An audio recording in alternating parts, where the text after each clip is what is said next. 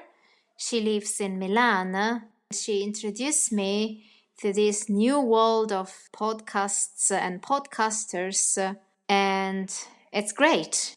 Recorded together an interesting podcast about Pisa, the city where I live and I work.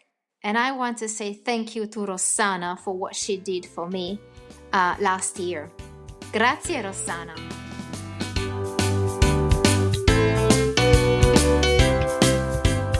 Follow Live from Suckville on Spotify or wherever you get your podcasts so you don't miss an episode. If you'd like to thank someone or be on a future show, you can send me an email at livefromsuckville@gmail.com or type Live from Suckville into your Google search engine and record me a message directly on the site. A special thanks to all my guests and to Chris Kirby for the amazing theme music. This episode was recorded in my kitchen and produced by yours truly. Until next time.